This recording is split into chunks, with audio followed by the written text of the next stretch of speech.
நல்லா கேளுங்க. சமஸ்கிருத மொழி வளர்ச்சிக்கு ஒன்றிய அரசு ஒதுக்கின நிதி எவ்வளவு தெரியுமா? 1488 கோடி ரூபாய். சமஸ்கிருத மொழிக்கு 1488 கோடி ரூபாய். அந்த மொழியை பேசுறவங்க இந்த நாட்டில் சில ஆயிரம் பேர் தான். 8 கோடி மக்கள் பேசுற நம் தமிழ் மொழி வளர்ச்சிக்கு ஒதுக்கின நிதி எவ்வளவு தெரியுமா? வெறும் 74 கோடி ரூபாய். இதுதான் நீங்க தமிழை வளர்க்கிற லட்சணமா? நான் உங்களுக்கு உறுதி கொடுக்கிறேன்,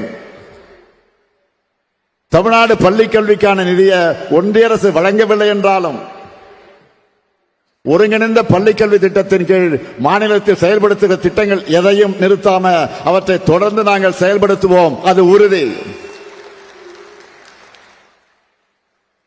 திராவிட கருத்தியல் கொள்கையால் தான் நாம் இன்றைக்கு இத்தனை பெரிய வளர்ச்சியை பெற்றிருக்கிறோம். இந்த சாதனைகள் தொடர்ந்து தமிழ்நாடு மேலும் மேலும் வளர்ச்சி அடையணும்னா நம்ம குழந்தைகள் மன வலிமை உள்ளவர்களாக, உடல் வலிமை உள்ளவர்களாக, அறிவு மேம்பாடு கொண்டவர்களாக வளரணும். அவங்களை எல்லா விதங்களையும் திறன் கொண்டவர்களாக மாற்றணும். தனி திறமை கொண்டவர்களாக உயர்த்தணும். அதுக்காக தான் என் கனவு திட்டமான நான் முதல்வன் திட்டம் செயல்பட்டு வருது. அதை எல்லாரும் பயன்படுத்திக்கணும். நான் உங்களுக்கெல்லாம் வைக்கிற ஒரு வேண்டுகோள், கல்வியில் மட்டுமல்ல ஒழுக்கத்திலையும் சிறந்தவங்களாக மாணவர்களை உருவாக்க வேண்டியது பெற்றோர்கள், ஆசிரியர்கள் ஆகிய உங்க தரப்பினருடைய கடமை, இரு தரப்பினுடைய கடமை. பெற்றோர்கள் தான் குழந்தையினுடைய முதல் ஆசிரியர்கள். ஆசிரியர் தான் குழந்தையினுடைய இரண்டாவது பெற்றோர்கள். இதை உணர்ந்து மேல உற்சாகமாக செயல்படுங்க. உங்களுக்கு உறுதுணையாக உங்களில் ஒருவனாக நான் இருப்பேன். நம்ம திராவிட மாடல் அரசு இருக்கும் இருக்கும் இருக்கும் என்று உறுதி கூறி விடைபெறுகிறேன். நன்றி, வணக்கம்.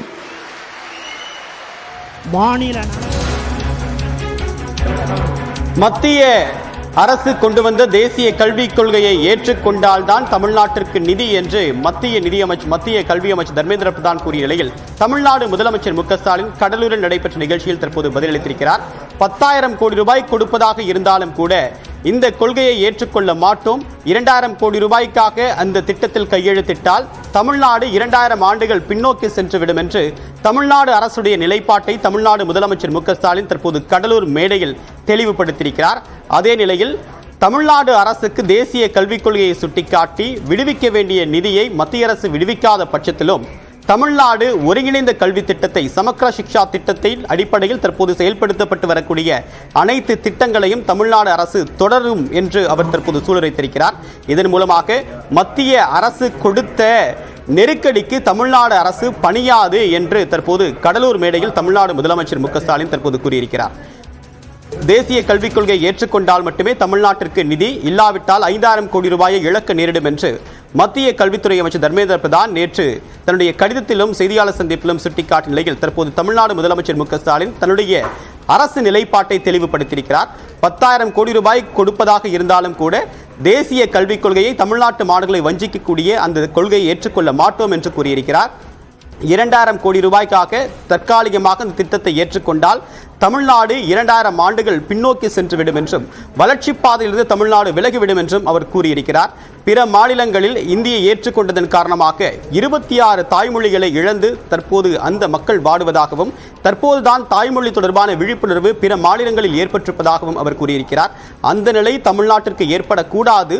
அதன் காரணமாகவே தமிழ்நாட்டில் இருமொழி கொள்கை தான் என்பதில் தமிழ்நாடு அரசு உறுதியாக இருப்பது அவர் இந்த மேடையில் கூறியிருக்கிறார். இந்த நிலையில் தமிழ்நாடு முதலமைச்சர் மு க ஸ்டாலின் அந்த மேடையில் பேசியதை மீண்டும் ஒருமுறை பார்க்கலாம்.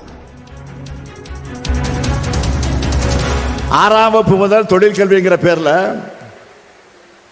குலக்கல்வி திட்டத்தை அறிமுகப்படுத்த போறாங்க. குலத்தொழில், ஜாதி தொழில், மனுநீதி சொல்ற அநீதியை தொடராம படிச்சு முன்னேற நினைக்கிறவங்களை மீண்டும் அதை நோக்கி தள்ள பார்க்கிறாங்க. இதையெல்லாம் பார்த்துத்தான் தேசிய கல்விக் கொள்கையை ஏற்க மாட்டோம்னு உறுதியா சொல்றோம். இந்த திட்டத்தில் கையெழுத்து போட்டாதான் 2000 கோடி ரூபாய் கிடைக்கும். 10,000 கோடி ரூபாய் பணம் கிடைக்கும் சொன்னாலும் நாங்கள் கையெழுத்து போட மாட்டோம். 2000 கோடி ரூபாய்க்காக பணத்துக்காக இன்னைக்கு நாங்கள் கையெழுத்து போட்டா என்ன ஆகும்? கொஞ்சம் சிந்திச்சு பாருங்க. 2000 ஆண்டுக்கு பின்னோக்கி நம்ம தமிழ் சமுதாயம் போயிடும். அந்த பாவத்தை இந்த முத்துவேல் கருணாநிதி ஸ்டாலின் ஒருபோதும் செய்ய மாட்டான். குலக்கல்வி திட்டத்தை மீண்டும் கொண்டு வரக்கூடிய இந்த தேசிய கல்விக் கொள்கையை ஏற்றுக்கொள்ள மாட்டோம். மும்மொழி கொள்கைக்கு, குறிப்பாக ஹிந்தி திணிப்புக்கு வழிவகுக்கக்கூடிய தேசிய கல்விக் கொள்கையை ஏற்றுக்கொள்ள மாட்டோம். நிதியை காரணம் காட்டி பிளாக்மெயில் செய்யக்கூடிய அரசுக்கு, மத்திய அரசுக்கு பணிந்து செல்ல மாட்டோம். 10,000 கோடி ரூபாய் கொடுப்பதாக இருந்தாலும் கூட தேசிய கல்விக் கொள்கையை ஏற்றுக்கொள்ள மாட்டோம். ஏனென்றால் 2,000 கோடி ரூபாய்க்காக தற்போது கையெழுத்திட்டால் தமிழ்நாடுடைய கல்வித்துறை, தமிழ்நாடுடைய வளர்ச்சி 2,000 ஆண்டுகள் பின்னோக்கி சென்றுவிடும் என்று தமிழ்நாடு முதலமைச்சர் மு க ஸ்டாலின் தன்னுடைய அரசு நிலைப்பாட்டை தற்போது தெளிவுபடுத்தியிருக்கிறார். இதன் மூலமாக மத்திய அரசுடைய அழுத்தத்திற்கு தமிழ்நாடு அரசு பணிய போவதில்லை என்பதை தற்போது அவர் நேரடியாகவே கூறியிருக்கிறார்.